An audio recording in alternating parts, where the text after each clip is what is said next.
দিয়ে দিলেন, রাধে ক্ষমা করো ক্ষমা করো, আর হবে না। কিন্তু তাতেও হলো না মা।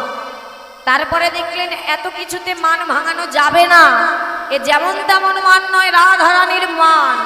তখন কি করলেন, স্বয়ং গোটা বিশ্ব ব্রহ্মাণ্ডের মালিক, আজ মালিক হয়ে রাধারানীর চরণ যুগল নিজের মাথায় তুলে নিয়ে বললেন, দেহি পদ পল্লব মুদার, হরি বল হরি বল, দেহি পদ পল্লব মুদার,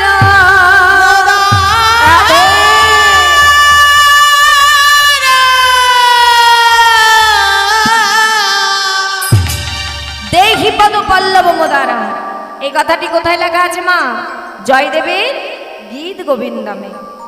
জয়দেব কবি জয়দেব পদ্মাবতী গীত গোবিন্দমে লেখা আছে দেহি পদ পল্লব মুদারম। এই কথাটির মানে কি বাবা? আমি ভক্ত চরণের দাস। ভাবতে পারেন না, ভগবান যাকে আমরা সেবা পূজা করি, এত ভালোবেসে তাকে ডাকছি, কিন্তু তিনি কি করছে? তিনি আমাদের এত ভালোবাসে যে ভক্তের চরণ ধুলা মাথায় নিতে তার দ্বিধা হচ্ছে না। তিনি আমাদের এত ভালোবাসে, বলছে আজ আমি ভক্ত চরণের দাস গো, শুধু ভক্ত চরণের দাস। দেহি পদ পল্লব মুদারাম। এই কথাটি লিখতে পারেনি কবি জয়দেব, যে যিনি কিনা ভগবান, তার মাথায় ভক্তের চরণ, এই আমি লিখতে পারবো না। হ্যাঁ, লিখতে পারেনি মা। কিন্তু ভগবান বড় কষ্ট পেয়েছিল বাবা, যে জয়দেব তুমি বুঝলে না, ভক্তকে আমি কত ভালোবাসি, ভক্তকে যে আমি মাথায় করে রাখি, তা তুমি বুঝলে না জয়দেব। তাই ভগবান কি করলেন, নিজে জয়দেবের বেশ ছদ্মবেশ ধারণ করে নিজে এসে ওই গীত গোবিন্দম খুলে বাঁকা করে লিখে দিয়েছিলেন, দেহি পদ পল্লব মুদারাম, অর্থাৎ আমি ভক্ত চরণের দাস, ভক্ত চরণের দাস, ভক্ত চরণের দাস। তাই গৌর হরি বল হরি বল। তাহলে আজ রাধারানীর চরণ ধরলো, কাঁদলো, সাজলো, মান ভাঙলো না। সখীরা ইচ্ছা করে কি বলছে মা, তার ত্রিতাপ জ্বালাটা বাড়ানোর জন্য বলছে, রাধারানী আর ফিরে চাইবে না, যাও যাও, সারা বিশ্বে অপেক্ষা করেছে আসনি, এখন আর রাধারানী চাইবে না, চলে যাও। সখীরা হচ্ছে প্রেমের কারিগর। কারিগর কাদের বলে মা? যারা ভাঙা গড়ার কাজ করে, একবার ভাঙে আবার গড়ে। সখীরা হচ্ছে তাই, রাধা গোবিন্দের প্রেমটাকে একবার ভাঙে আবার গড়ে, কারণ তাদের যুগল চরণ মাথায় নেবে বলে। তাহলে গোবিন্দকে তাড়িয়ে দিল যাতে রাধারানী নামের তিতাব জ্বালাটা আরো বেড়ে যায়। আর রাধারানী অচৈতন্য, কিচ্ছু জানে না, যেই জাগবে বলবে তোর বধূ তোকে ছেড়ে চলে গেছে। হ্যাঁ, তখন কি করলেন, যেই গোবিন্দ ভাবলেন সত্যি আর রাধারানী চাইবে না, তাই মনের দুঃখে চরণটা নামিয়ে চলে যাচ্ছে, যে যে প্রাণে রাধারানী নেই এই প্রাণ আর রাখবো না, ওই শ্রী যমুনায় গিয়ে নিজেকে ভাসিয়ে দেবে। আর যেই চলে গেল মা, আর এদিকে সুখ সারি দুই পাখি বৃন্দাবনের সব দেখলে প্রতিদিন সারি সুখকে রাধার গুণগান করে। হ্যাঁ, আজ সুখ সারিকে বলছে, বলি ও সারি, প্রতিদিন রাধার এত গুণগান করো, আজ সেই রাধারানীর চরণ যুগল স্বয়ং গোবিন্দ মাথায় নিল, তাতেও মান ভাঙলো না। হ্যাঁ, কেমন ভালোবাসে রাধারানী। হ্যাঁ, আর এই ঝগড়া চলে গেল কোথায় মা? রাধারানীর কর্ণকুহরে। আর অমনি তার মানটা ভেঙে গেল, চৈতন্য এসে গেল, আর চরণের দিকে তাকিয়ে দেখছে বধূ নেই। কেমন আর সুখ মুখে শুনি ধ্বনি, ওই ছন বচন, হরি মুখে শুনি ধ্বনি, ওই ছন বচন,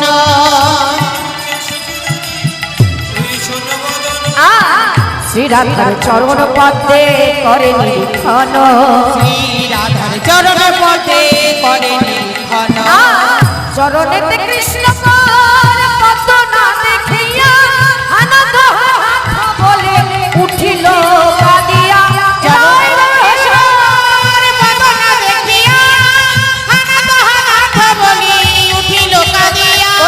ওই রে আমার বধূ, ওই রে আমার বধূ, ওই রে আমার বধূ, ওই রে এই তো ছিল কোথায় গেল, ওই রে আমার বধূ, এই তো ছিল কোথায় গেল,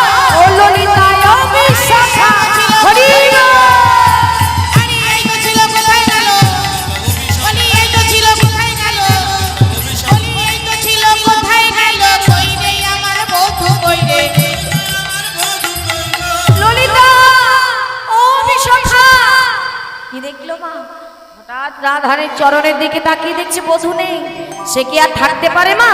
অমনি বলে উঠলো, ও ললিতা, ও বিশাখা, আমার বধূ কোথায়? তখন সখীরা কি করলো জানো মা? বললেন না যে তারা তাড়িয়ে দিয়েছে। কি বললো জানো? কতবার বললাম রাধে মান করিস না, করিস না। ওরে মান করা নারীরা তো ভালো হয়, তুই শুনলি না?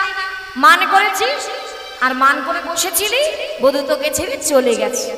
সে কি সত্যি বধূ আমায় ছেড়ে চলে গেল? ও সখী, তোরা আটকাতে পারলি না?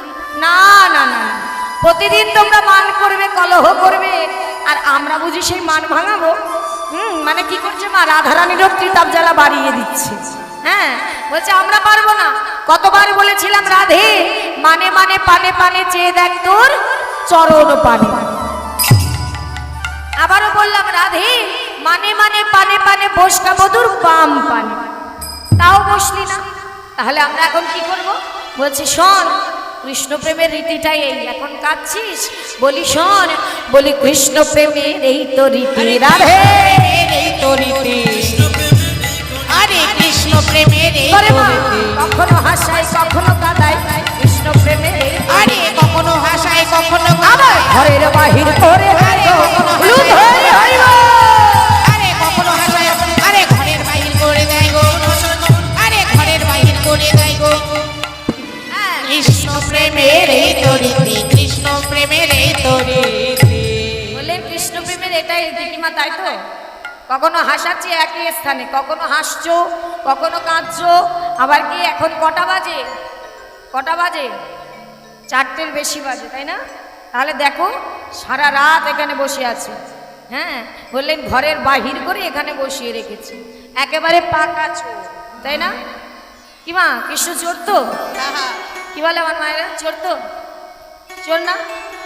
সত্যি কথা বলবেন। এদিকে মাথা নাড়াতে ভয় পাচ্ছে। ভয় কিসে? চোর তো, একেবারে পাকা চোর। কেন বলুন তো? অনেক কিছু চুরি করে। গোপীদের ঘরে ঘরে গিয়ে নবনী চুরি করে, স্বাদ মেটে না। আবার গোপীরা যখন স্নান করে, জলকেলি করে, দর্শন করে, আবার বসন চুরি করে, তাই তো? আবার কি করে? গোপীদের মন চুরি করে। মন চুরি করে দেখো, যেমন তোমাদের সকলের মন হরণকারী, হরণ করে চুরি করে এখানে বসিয়ে রেখেছে। হরি বল, হরি বল। হরি বল, হরি বল। নাহলে আমার ক্ষমতা নাই এখানে তোমাদের বসিয়ে রাখার। সে চুরি করে বসিয়ে রেখেছে, তাই বসে আছে। রাধে।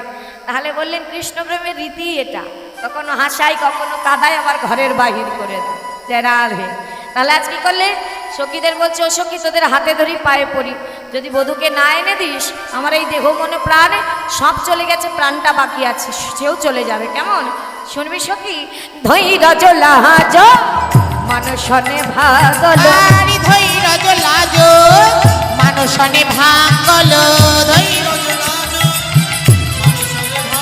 আজ জীবন রহত সন্দেহ, আরে জীবন রহত সন্দেহ, গোবিন্দ দাস কহই শশী ভাবিনি, গোবিন্দ দাস কহই সখী ভাবিনি, দাস কহই সখী ভাবিনি, কানু কই ছনলে হা, আরে কানু কই ছনলে হা, সখী ধৈর্য গেল লজ্জা গেল, ধৈর্য গেল লজ্জা গেল, কেবল প্রাণে মাত্র বাকি রইল, ধৈর্য গেল লজ্জা গেল, কেবল প্রাণে মাত্র বাকি আমার ধৈর্য গেল লজ্জা গেল। হরি বল, হরি বল। আরে প্রাণে মাত্র বাকি রইল, আরে প্রাণে মাত্র বাকি রইল, আরে প্রাণে মাত্র বাকি রইল, ধৈর্য গেল লজ্জা গেল। আরে ধৈর্য গেল লজ্জা গেল। ও সখী, সব চলে গেছে, তোদের হাতে ধরি আমার বধূকে এনে দে। এইবার সখী ভাবছে এটাই সুযোগ, হ্যাঁ, রাধা গোবিন্দের যুগল দর্শন করা, এটাই সুযোগ। তাহলে বলছে, ও সখী, ও রাধে, তুই এখানে বস, আমি গিয়ে বধূকে এনে দিচ্ছি, তুই চিন্তা করিস না। কে যাচ্ছে মা? দুতি। দুতি কে জানো? দুতি বৃন্দা দুতি, মানে তুলসী দেবী। তুলসী দেবী যাচ্ছে। কেমন ভাবি? চলে যাচ্ছে, রাধারানীর চরণ যুগল মাথায় নিয়ে চলে যাবে। এইবার চরণ যুগল যেই মাথায় নিয়েছে, এইবার রাধারানীকে বলছে, ও রাধে, তোর বধূকে তো এনে দেবো, মন দিয়ে শুনুন মা জায়গাটা, তোর বধূকে তো এনে দেবো, তো তুই আমাকে কি দিবি? বলছে কেন? আমার নিজের বলতে তো কিছু নেই, এই গলার গজমতি হারটা আছে, তুই চাইলে দিতে পারি, এইটা নিতে পারিস। বলছে না না, গজমতির গজটা বাদ দে, তোদের যুগল চরণ যদি এনে দিতে পারি, বধূকে এনে দিতে পারলে তোদের যুগল চরণে যেন আমার মতিটুকু থাকে। হরি বল, হরি বল, হরি বল। বললেন তাহলেই হবে, আর কিছু লাগবে না। বেশ তাই হবে, তাহলে চলে যাচ্ছে মা। তখন রাধারানী বলছে, ও তুলসী একটু আমার কাছে আয় না, তোকে একটু জড়ায় ধরি। কেন? রাধারানী বলছে, মা তুলসীকে জড়াবে কেন? বলছে কেন, তুই হলি শ্রীকৃষ্ণের প্রেয়সী তুলসী, মানে শ্রীকৃষ্ণের প্রিয় সখী হচ্ছে তুলসী দেবী, তাই তো মা? বলছে রাধারানী বলছিস তিনি কিনা স্বয়ং গোবিন্দ